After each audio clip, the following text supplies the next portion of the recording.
Welcome to the channel Nerd Mimic, and we're going to do some wargaming with Dungeons and Dragons pre-painted miniatures. These are figures that started to come out in 2003 and had multiple booster sets subsequent years. We'll talk more about that and how to get a more uniform look in a second. Before we get started, it would help me out if you hit that like and subscribe, and of course share. And thank you. With that being said, let's get started. So you can see this is the first year the set came out, and it has a black and white card. More notably, there's no picture or drawing of the miniature itself.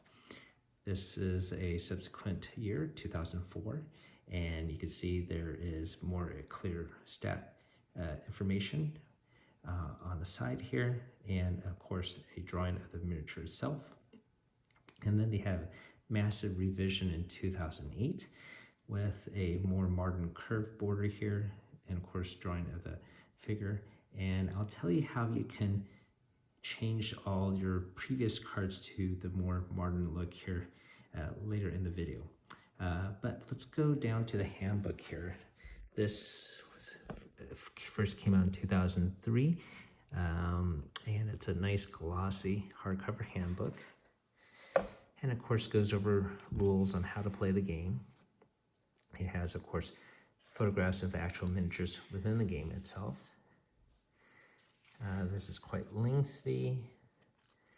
However, there are smaller booklets of rules that you could download on ddmguild.org. And that also has sanctioned Wizards of the Coast revision cards, and I'll show you those later. But that would be the main source if you want to stay up to date with all the stats and cards and rules, especially still have some tournament plays at times. All right, so this is once again the handbook, but let me jump over to the cards here again.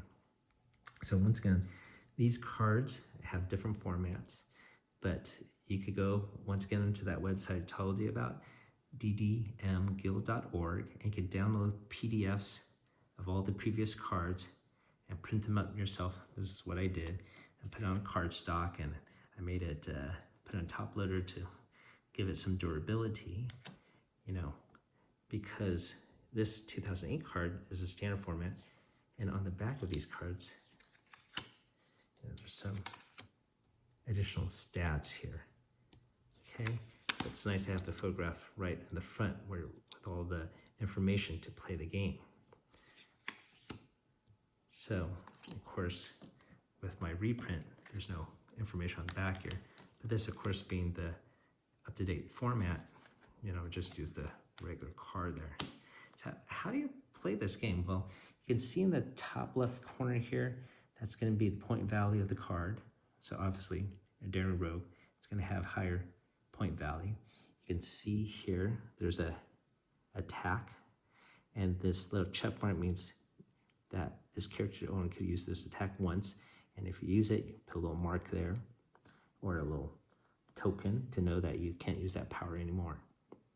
So if this Daring Rogue wants to attack this warrior, you're gonna take this damage plus 9 and try to beat the armor class here.